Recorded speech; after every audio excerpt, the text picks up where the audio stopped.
কোরআনের কথা যদি রাজনৈতিক কথা আপনার কাছে মনে হয়, 918 জায়গায় রাজনীতি করা লাগবে কোরআন দিয়ে, আল্লাহর বিধান মতো চলা লাগবে এই পৃথিবী, এরকম ডাইরেক্ট ইনডাইরেক্ট কথা আছে।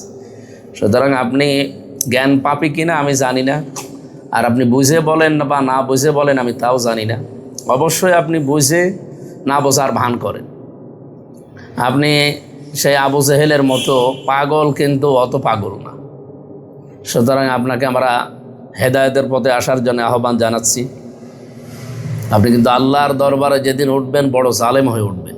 আসসালামু আলাইকুম ওয়া রাহমাতুল্লাহ। ফাউযু বিল্লাহি মিনাশ শাইতানির রাজিম। ওয়া জাআলনাহুম আইম্মাতান ইয়াহদুনা বিআমরিনা ওয়া আওহাইনা ইলাইহিম ফি'লাল খায়রাত ওয়া ইকামাস সালাতি ওয়া ইতাআজ যাকাতি ওয়া কানু লানা আবিদিন।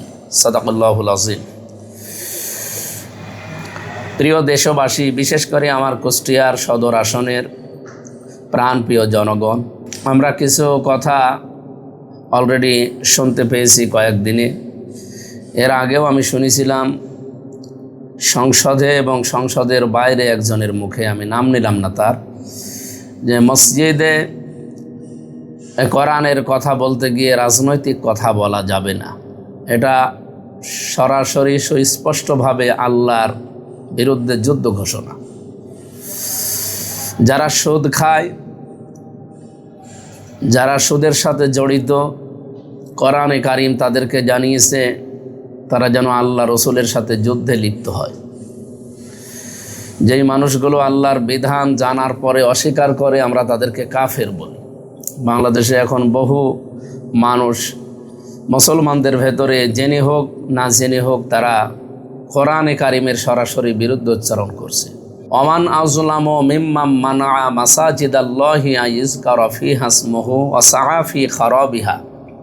সূরা বাকারার এই যে 114 নম্বর আয়াত, এই আয়াতের ভেতরে যে তাফসিরগুলো আমি দেখেছি, ওই ব্যক্তির চাইতে বড় জালেম আর পৃথিবীতে আল্লাহর দৃষ্টিতে কেউ নেই, যারা আল্লাহর ঘরে তার নাম উচ্চারণ করতে বা মসজিদে আল্লাহর নাম উচ্চারণ করতে বাধা দেয়। এখানে ফিহা ইসমুহু, এই এসএমের ব্যাখ্যায়, নামের ব্যাখ্যায় তাফসীরকারক মুফাসসিরিন ইকরাম লিখেছেন, এখানে কোরআনের কথা, আল্লাহর বিধানের কথা বলতে যারা বাধা দেয় তাদেরকে আল্লাহর ভাষায় জালেম বলা হয়। তাও শুধুমাত্র জালেম না, আজলাম ইসমে তাফসীর, সবচাইতে বড় জালেম আল্লাহর দৃষ্টিতে তারা। সুতরাং যারা আজ ফতোয়া দিচ্ছেন বা এই বক্তব্য দিচ্ছেন যে মসজিদে আল্লাহর কথা বলেন কিন্তু রাজনৈতিক কথা বলবেন না, কোরআনের কথা যদি রাজনৈতিক কথা আপনার কাছে মনে হয়, 918 জায়গায় রাজনীতি করা লাগবে কোরআন দিয়ে, আল্লাহর বিধান মতো চলা লাগবে এই পৃথিবী, এরকম ডাইরেক্ট ইনডাইরেক্ট কথা আছে। সুতরাং আপনি জ্ঞান পাপী কিনা আমি জানি না, আর আপনি বুঝে বলেন বা না বুঝে বলেন আমি তাও জানি না। অবশ্যই আপনি বুঝে না বোঝার ভান করেন। আপনি সেই আবু জেহেলের মতো পাগল, কিন্তু অত পাগল না। সুতরাং আপনাকে আমরা হেদায়েতের পথে আসার জন্য আহ্বান জানাচ্ছি। আপনি কিন্তু আল্লাহর দরবারে যেদিন উঠবেন বড় জালেম হয়ে উঠবেন। কুষ্টিয়া সহ আমার এই আসন সহ বিভিন্ন জায়গায় যারা কথা তুলেছেন যে যারা রাজনীতি করে, যে সমস্ত ইমামেরা, তাদেরকে মসজিদে ইমামতি করতে দেওয়া হবে না। অথচ মসজিদের ইমাম শুধুমাত্র মসজিদের ইমাম না, তারা সমাজের ইমাম, তারা দেশের ইমাম। কোরআনে কারিমের সূরা আম্বিয়ার এই যে 73 নম্বর আয়াত, ওয়া জাআলনাহুম আইম্মাতান ইয়াহদুনা বিআমরিনা, আমি আল্লাহ তাদেরকে বানিয়েছি আইম্মাতান, নেতৃবৃন্দ বা নেতা, ইয়াহদুনা তারা পথ প্রদর্শন করত, বিআমরিনা আমাদের নির্দেশ অনুসারে। সুতরাং জনগণকে তারা পরিবার যেমন শেখাবে, সমাজ যেমন শেখাবে, রাজনীতি শেখাবে, অর্থনীতি শেখাবে, সংস্কৃতি শেখাবে, ধর্ম শেখাবে, সবগুলো আল্লাহর নির্দেশ মতো তারা কাজ করবে। তারা সমাজের নেতা, সমাজের ইমাম মানেই তো নেতা আমরা জানি। ওয়াও হায়না, এবং আমরা ওহী করেছিলাম ইলাইহিম তাদের প্রতি, ফি'লাল খায়রাত, তারা যেন ভালো ভালো কাজের আঞ্জাম দেয়। ওয়াইকামাস সালাতি, তারা নামাজ কায়েমের কথা বলবে। ওয়াইতাজ যাকাত, এবং তারা যাকাত প্রদান করত বা করবে।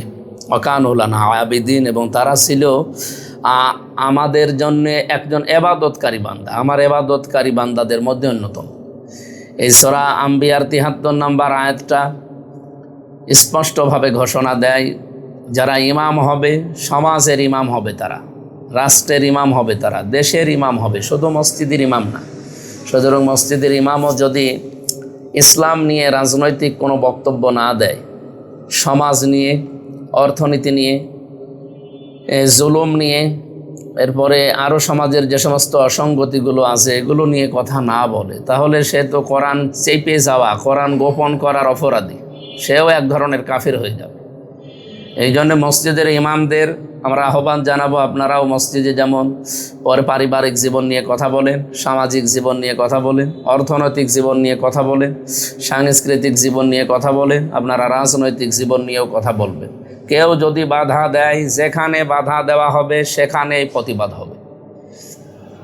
এই দেশে আমরা ভেসে আসি না, কোরআন শরীফ হাদিস শরীফ আপনাদেরকে বোঝায়, যতটুকু আমরা বুঝি জানি ততটুকু আপনাদেরকে বোঝানোর জন্য চেষ্টা করি।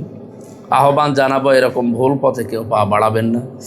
আমার আসনের ভেতরে কোনো মসজিদের ইমামকে নিয়ে কেউ যদি এরকম কথা বলে এবং কেউ যদি এই কাজে লিপ্ত হয় যে সে রাজনৈতিক কারণে তার ইমামতি করা যাবে না, মসজিদের ইমামরা নামাজ পড়াবে না, আপনারা নামাজ পড়িয়ে নিন। আর এরকম কথা বলার দুঃসাহস যা দেখিয়েছেন তাকে জাতির সামনে ক্ষমা চাইতে হবে, আল্লাহর কাছেও ক্ষমা চাইতে হবে। এত বড় কঠিন কথা আপনি বলেছেন, সুতরাং আপনাদেরকে আমরা ভালোবাসি। এই দেশে আমাদের ভেতরে ডিভাইডেড করে আবার জালেমরা নতুন করে আসতে চায়, এটা তাদের একটা ষড়যন্ত্র, চক্রান্ত। আমরা কোনো চক্রান্তে পা না দিয়ে আলেমদের সাথে আমরা থাকব, এই আহ্বান জানিয়ে সূরা আম্বিয়ার ৭৩ নম্বর আয়াত, সূরা বাকারার ১১৪ নম্বর আয়াত এবং সূরা ফাতিরের ৩২ নম্বর আয়াত, এই আয়াতগুলো আপনাদেরকে আরও বেশি বেশি বাংলা তাফসীর পাওয়া যায়, এই ব্যাখ্যা পাওয়া যায়, এগুলো পড়বেন। আলেমদের ব্যাপারে কথা বলতে হলে, ইমামদের ব্যাপারে কথা বলতে হলে হুঁশিয়ারি হয়ে কথা বলবেন। সবাইকে ধন্যবাদ জানিয়ে মসজিদের ইমামদের জন্য দোয়া করে দোয়া চেয়ে শেষ করছে। আমিন। আসসালামু আলাইকুম ওয়া রাহমাতুল্লাহ।